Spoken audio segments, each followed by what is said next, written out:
You have earned multiple X Games medals in both slopestyle and big air. You represented Switzerland at the 2018 Olympic Games. You've podiumed in countless World Cup events. And you became the first skier to toss a quad cork 18 hundo. And you're only 22 years young. Andri, wow. Where did this journey begin? It started when I was 2 years old. I live in Laax. It's a pretty famous ski resort, and my mother taught me how to ski when I was 2 years old. So back then I was just skiing, and I was actually a ski racer until 7, and I actually liked it and I was pretty good at it. But then one day, like a friend of my family came up and was like, do you want a pair of free skis where you can ski backwards? I was like 7 or 6 years old. I was like, sure, I take anything for free, just give me those skis. And yeah, when I was 7, I did like still the ski races at Saturday, but on Sunday we had like free time. I went free skiing, and the feeling of being in the air and just being free was like the best feeling ever, and I just fell in love with it, and since then I do free skiing. But you've got to miss skiing gates, hey? A little bit? Not really, man. Yeah, dude, trust me, I understand. Can't anymore.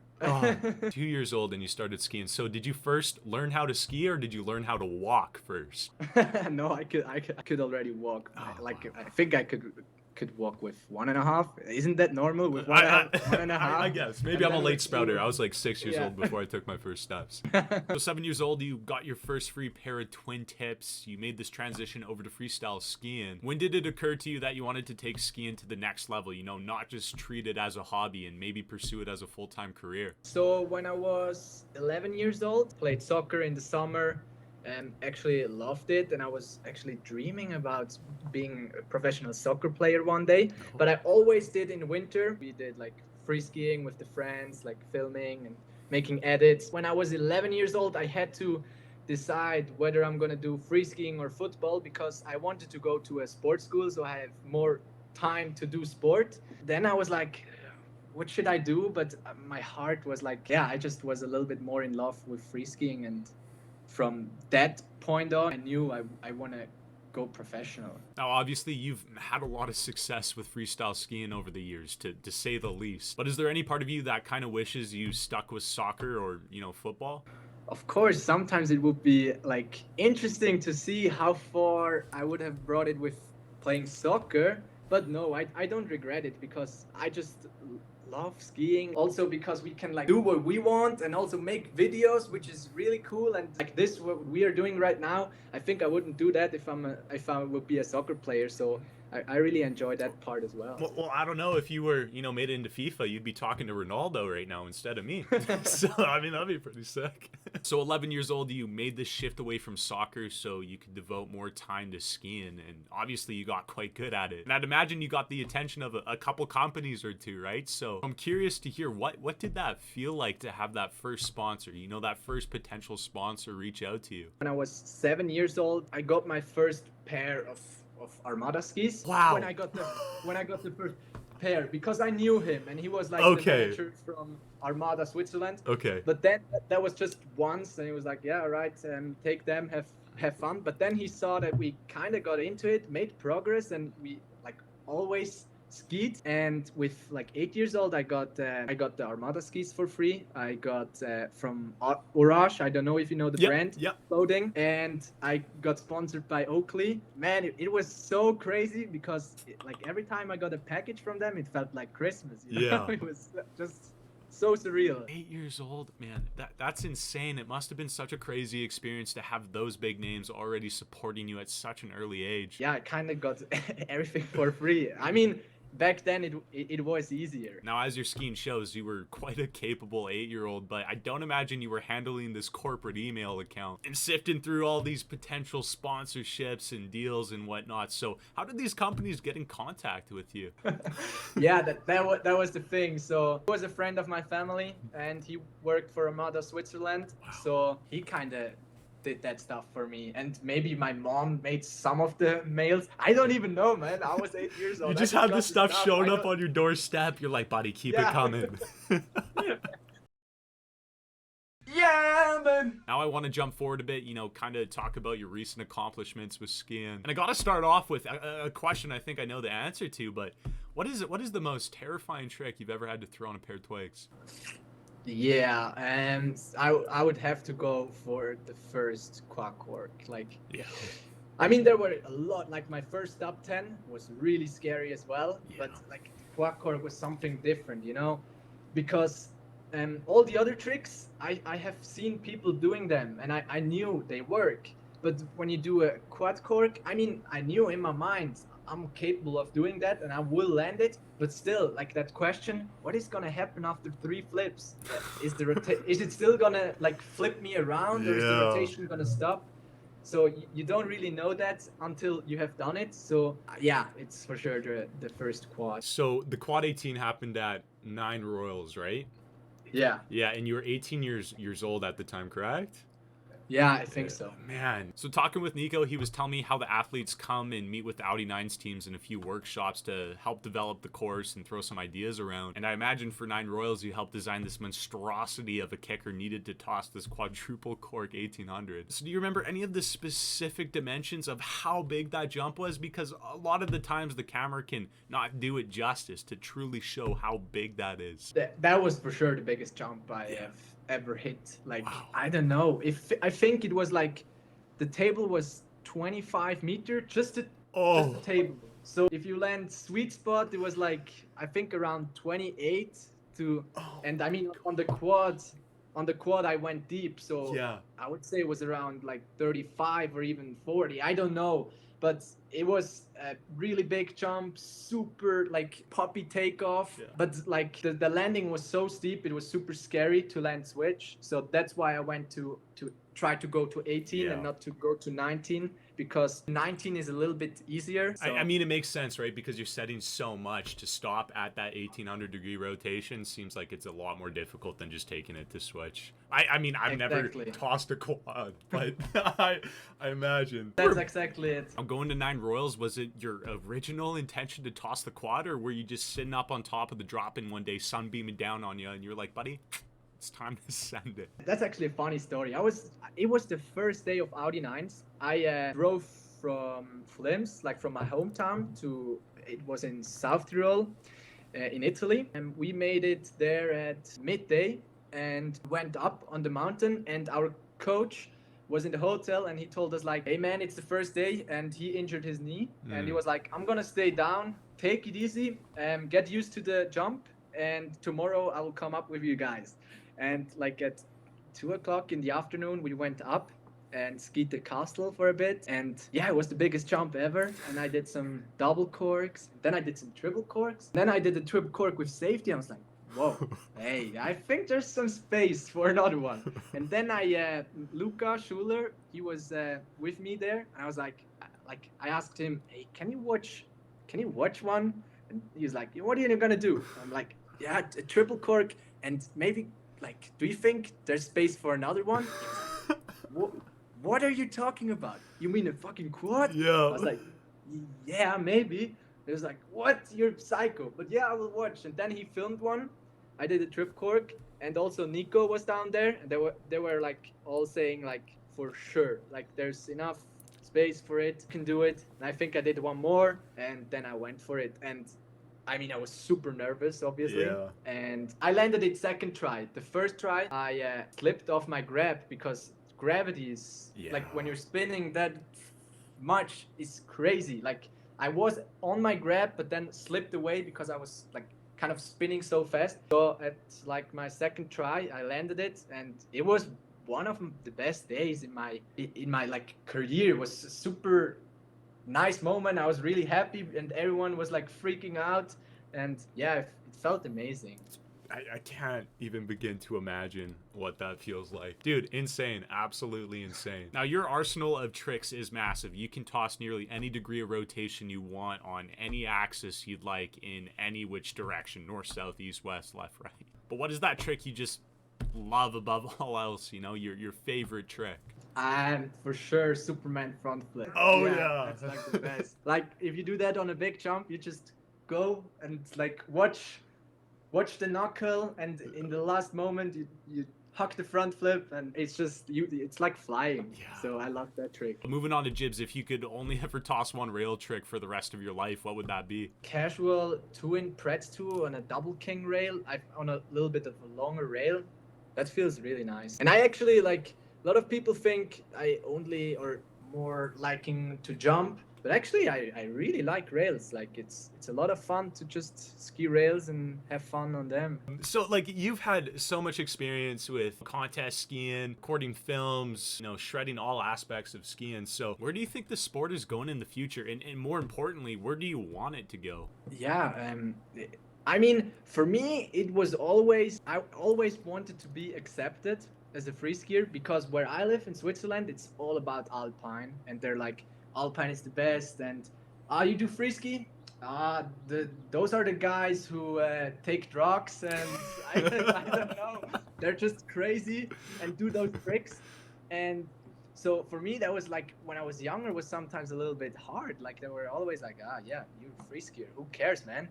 So for me, it's like, I want to make it a sport who is accepted, and it's like any other sport, and make it bigger and inspire kids to start skiing and make the sport bigger. And yeah, that would be for me a goal to make that happen. Coming from a guy like yourself, the first skier to put down a quad 18 to his feet, I'm sure you're well aware of this wild rate of progression we're seeing in freestyle skiing. Like 17-year-olds are tossing quads in slopestyle comps now. Do you think there's a ceiling, a cap to this rate of progression that we're seeing? Yeah, I think so. And because you can do those, I mean, I can do my quads and that stuff, I can do them on an Audi 9's jump, but like in a slope style, for example, like Calgary, where you live in, like, of course the jumps are super small, man. It's hard to do a switched up Misty 12 on those jumps. Mm-hmm. So there's not really, like, you can't always push it harder.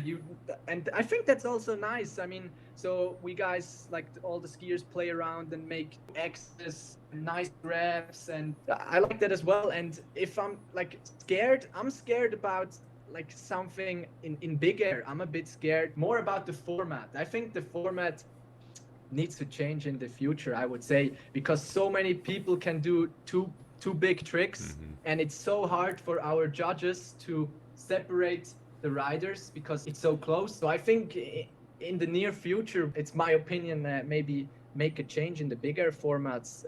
But I mean, it's hard. So in your opinion, what is the ideal big air format? Yeah, it's hard. I thought about it, but I think it has to be something more with consistency. Like, let's say there's a qualification, 40 riders. They have one jump, then 16 make it to the next round, and then you have another jump, 8 go away again, and then you have another jump. Then you only have like one jump, and you need to have them on lock. And you should always like show a different jump. So it's also like who is able to do different tricks and has them on lock, because you need to land them always.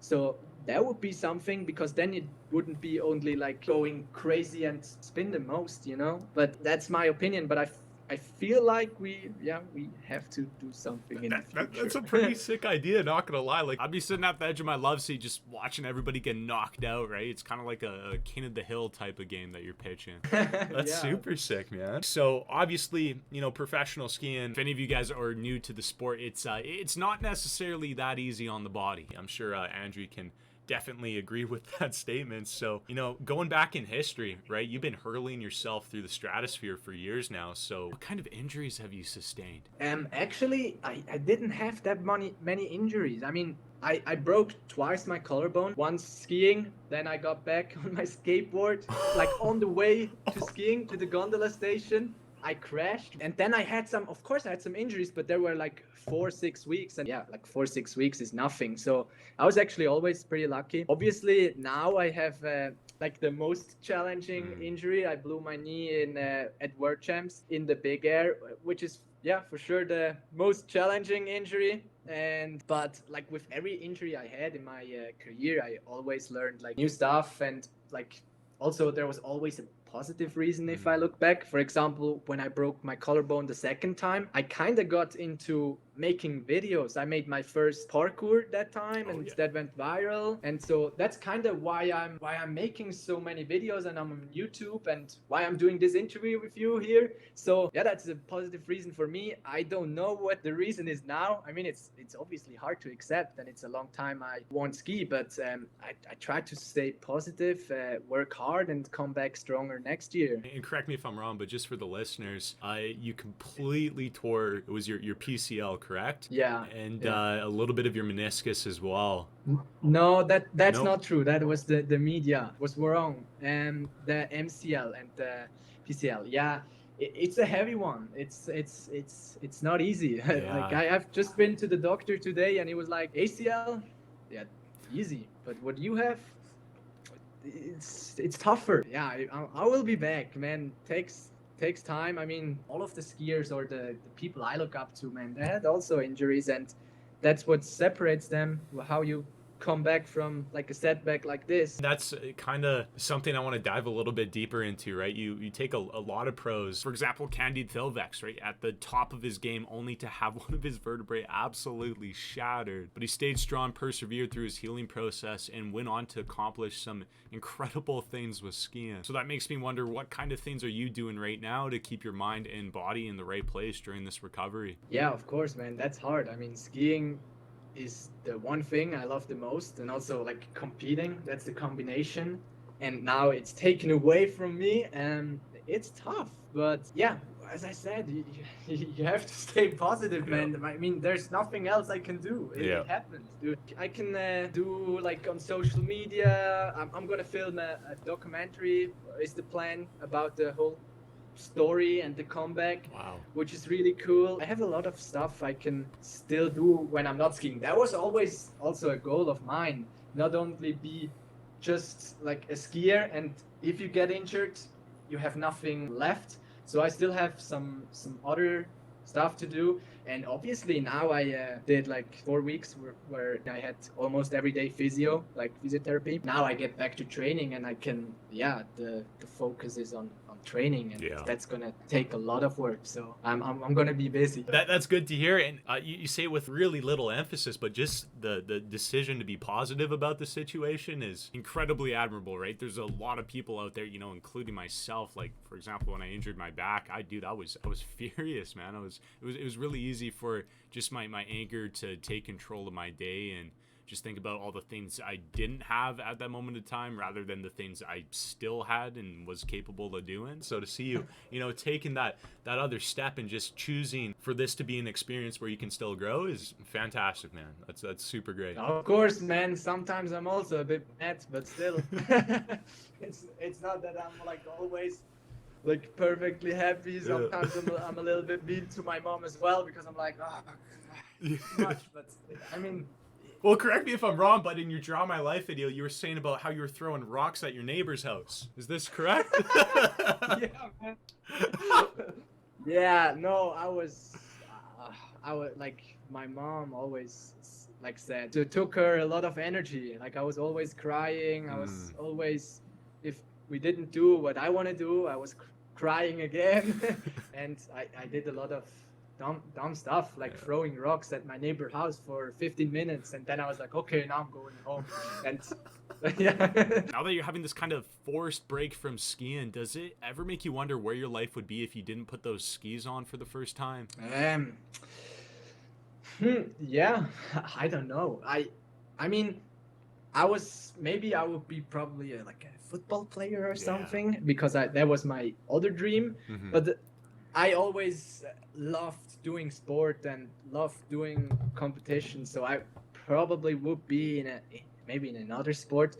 But if like a lot of people ask me that question, like, what would be your job if you would be a normal person or have a normal job, I would probably say like carpenter, because back in the days in school I like to work with wood. So you could be building homes and birdhouses. Totally, man.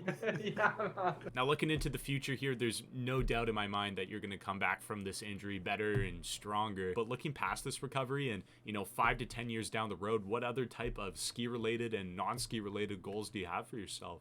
I mean, general goal in my life is just to get as close as possible to my best version in everything I do. Because when I'm 80 years old and I'm gonna be in my deathbed and I'm looking back on my life, I don't want to tell myself like, should have done more, or I should have done this and I was scared to try it. Just in skiing, it is I love skiing. I love competing, so I want to do that for as long as possible. I don't know if that's going to be 10 years or less or more, but that's a goal of mine. Inspire kids to start free skiing, to make the sport bigger. Not in free skiing, it's like I want to keep doing. I love also making videos and entertain people and also inspire people on social media. So I want to keep doing that and keep being active on YouTube, Instagram, keep growing also over there. And I think after my skiing career, what would be nice to have money is never a big motivation for me, but I would like to be to have financial freedom after my skiing career so I can follow whatever I want after that, because now I'm following my passion and that I don't have to think about, fuck, I just need a normal job. I don't like to have money. So that would be for sure a big goal of mine. Well, if you just invest in GameStop, you'll be fine, right? Yeah, for example, or in Bitcoin. Man. Oh, yeah, totally. Now, just before we finished up, I have one more question that I forgot to ask a little bit earlier on. But again, you can do nearly any trick you want to on a pair of twigs. But is there any trick right now that you're trying to learn? If there would be one, I wouldn't tell you. Oh.